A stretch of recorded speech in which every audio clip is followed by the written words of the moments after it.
Bonjour les parents engagés, bonjour à tous ceux, à tous les nouveaux abonnés de cette chaîne, nos enfants et nous. Ah, quel privilège, c'est une belle chose de marcher avec Jésus, de marcher dans la lumière de Dieu. Marcher dans la lumière de Dieu, c'est tout simplement euh, accepter de se laisser éclairer par la parole de Dieu. Marcher dans la lumière de Dieu, ce n'est certainement pas croiser les bras, ne rien faire, ne rien lire, ne rien apprendre, ne pas chercher à comprendre comment les choses fonctionnent dans la vie, encore moins, encore plus dans la famille qui est le noyau principal de chaque société.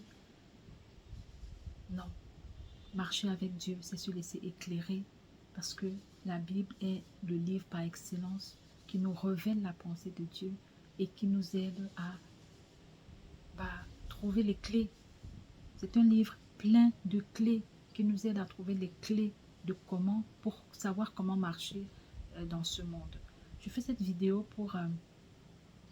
avec vraiment l'intention et le fardeau dans mon cœur de repréciser pourquoi nos enfants et nous. Peut-être que vous prenez un cours, peut-être que c'est la première fois même que vous allez être en train de m'écouter. Je suis Aminatou, je suis missionnaire, je suis au service du Seigneur auprès des familles pour équiper, pour informer, pour alerter, pour renseigner, pour soutenir, pour accompagner, pour former aussi les parents.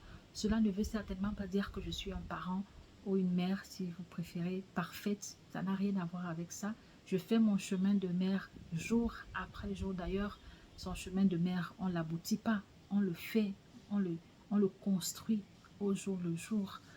J'ai 4 enfants, je suis mariée, j'ai 4 enfants âgés entre 17 et 10 ans. Et bah, chaque jour, ils sont tellement différents les uns des autres. Ils ont pour certains des besoins spécifiques et cela me donne un éventail de connaissances un peu plus élargi sur la parentalité. Et puis, j'ai répondu à cet appel de Dieu de me positionner également comme une lumière dans ce domaine auprès des autres parents. Donc, c'est pour ça qu'ici, j'encourage chacun de nous, chaque parent, à être engagé parce qu'il y a des richesses dans l'engagement. Et le siècle présent nous montre que beaucoup sont dans une parentalité relâchée aujourd'hui, une parentalité démissionnée. C'est pour cela qu'on peut observer ce qu'on observe avec la génération montante.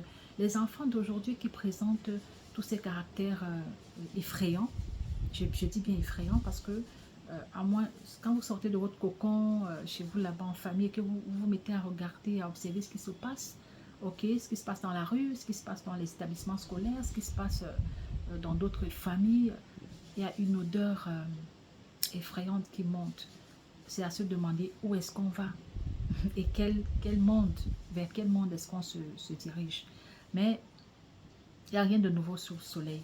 Et comme on dit, tout ce qui arrive a été semé, a été construit, a été préparé. Donc il y a des choses qui arrivent. Cette génération n'est pas comme elle est par hasard. Pour voir une génération comme ça, il faut interroger celle d'avant. De qui sont-ils les fils? Qui sont leurs parents? Et que se passe-t-il dans leur maison? Ne soyons pas de ceux qui perpétuent ou bien de ceux qui permettent au mal de passer par nous. C'est pour ça que je nous encourage à être des parents engagés, à être des parents sincères. J'ai beaucoup insisté sur la sincérité cette année. On va beaucoup parler de sincérité. C'est bien d'être sincère, ok? Il y a beaucoup de parents qui sont passés à côté parce qu'ils ont voulu vivre dans l'hypocrisie, dans le semblant, en essayant juste de faire comme le voisin, en essayant de faire comme la voisine, en essayant de faire comme tout ce qu'ils voient sur les réseaux sociaux. Vivez votre parentalité de manière authentique. Ça veut dire apprenez à vous connaître vous d'abord, connaître quelles sont vos forces, quelles sont vos faiblesses, connaître là où est-ce que vous devez travailler sur vous d'abord avant. Vous avez un modèle à présenter aussi, que votre modèle soit authentique. Oui, il y a de très beaux exemples à copier déjà dans la parole de Dieu, oui. Et même dans cette parole, justement, il y a aussi des exemples à ne pas copier. Chacun écrit son histoire d'une certaine façon, mais restons authentiques, restons sincères, ok? Sois un papa sincère, sois une maman sincère. Si tu sens que ça ne va pas, cherche de l'aide. Si tu sens que tu as besoin d'apprendre, apprends. Tu sens que tu as besoin de changer, change. Ok, ne soyons pas braqués.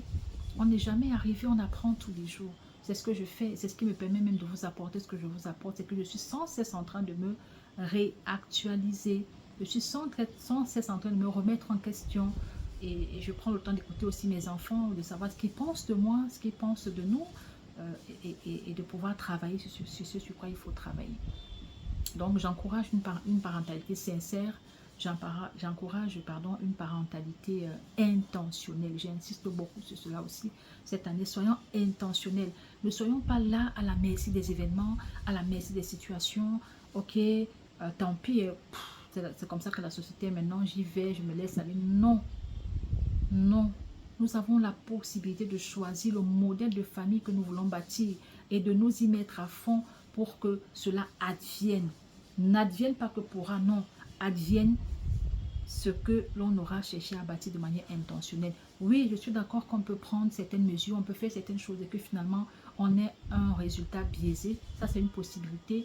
Mais la parole de Dieu est claire que si nous avons montré à nos enfants la voie qu'ils doivent, pas la voie que nous voulons qu'ils suivent, la voie qu'ils doivent suivre, quand ils seront vieux, ils ne s'en détourneront pas. Proverbe 22:6. La parole de Dieu est vraie, elle est certaine et elle s'accomplit. Maintenant, l'autre chose que je voudrais dire, c'est que nos enfants et nous, pourquoi? On aurait pu intituler cette chaîne Nos enfants, mais il n'y a pas de nos enfants sans nous. On doit toujours garder à l'esprit que notre parentalité est étroitement liée à qui nous sommes, en fait. Nos enfants ne seront pas le produit de juste ce qu'on dit. Ils sont le produit de ce que nous disons, mais aussi de ce que nous faisons, peut-être même plus encore. Parce que tout ce que nous faisons devant eux constitue un enseignement, constitue un modèle, constitue une leçon de vie, constitue une orientation. En fait, quand vous faites une chose devant votre enfant, peut-être vous ne le savez pas ou vous n'en êtes pas très conscient, mais en fait, chaque fois que vous faites quelque chose, chaque fois que nous faisons quelque chose, c'est une façon de leur dire, voici comment on fait. Quand vous vous énervez, vous claquez les portes, c'est une façon de leur dire, voici comment on fait. Quand vous vous criez l'un sur l'autre, entre conjoints, papa et maman, c'est une façon de leur dire, voici comment on fait. Vous n'avez pas besoin de parler. L'exemple vaut mieux que la leçon. Et d'ailleurs, elle sert de leçon. Chaque fois que vous insultez votre mari, c'est une manière de dire à votre fille, fais pareil. Et chaque fois que vous, monsieur, vous battez votre femme, ou alors vous la méprisez devant les enfants, c'est une façon de dire à vos enfants, quand vous serez grand, rassurez-vous de faire pareil. Faisons très attention. C'est pour ça que nous avons intitulé cette chaîne Nos enfants et nous. Parce qu'on travaille sur nous pour pouvoir donner du bon à nos enfants. C'est pour ça que justement dans le descriptif de cette chaîne, il est dit, nous travaillons pour être meilleurs. Nous travaillons sur nous pour être meilleurs, avoir un meilleur trésor à donner, avoir une meilleure portion à donner à nos enfants. Parce que n'oublions pas, le principe de la reproduction est tellement réel. Nous ne reproduisons pas seulement physiquement. Oh d'accord, ah oui, il est mignon, il ressemble à papa, il ressemble à maman, c'est bien beau. Mais au-delà des apparences physiques, qu'est-ce qu'il a pris d'autre? En quoi est-ce qu'il ressemble d'autre, au-delà de son visage ou de ses bras, de sa démarche, la texture de ses cheveux et tout ça. Mais peut-être de savoir aussi, de certaines manières, peut-être le tempérament et tout, mais qu'est-ce que nous avons donné d'autre à nos enfants? Et que nous le voulions ou pas, que nous en soyons conscients ou pas, nous nous reproduisons à nos enfants, d'une manière ou d'une autre. C'est pour ça qu'en réalité, même quand on dit nos enfants et nous, c'est juste que la tournure grammaticale veut qu'on dise nos enfants et nous. Sinon, on dirait nous et nos enfants. Mais grammaticalement, ce ne serait pas juste. Sinon, le vrai truc, c'est nous et nos enfants. Parce que c'est nous qui les faisons d'une certaine façon. C'est nous qui bâtissons, c'est nous qui investissons, c'est nous qui leur donnons du contenu d'une certaine façon. D'accord? Nous ne faisons pas tout ce qu'ils sont parce que les parents ne sont pas la seule influence. J'aime toujours rester dans l'équilibre. Il y a également la société autour, il y a la famille autour, il y a les personnes autour, il y a l'école, il y a. Et puis il y a l'enfant lui-même et sa vie intérieure que nous ne maîtrisons pas toujours. Parce que ce que nous faisons, nous ne savons même pas comment l'enfant l'encaisse, est-ce que ça produit en lui. Vous mettrez 5 enfants dans le même environnement familial, soumis aux mêmes conditions de vie, qu'ils sortiraient peut-être de là avec 5 histoires différentes, parce que chaque être humain est unique. On ne sait jamais ce qui se passe dans le mental d'un individu, et ça commence dès l'enfance. Mais de manière générale, ok, rassurons-nous de donner du bon à nos enfants. Maintenant, s'il y a autre chose en eux qui fait que, ok, au niveau de la transmission, il y a peut-être un biaisage un peu bizarre, on peut observer et arriver à recanaliser.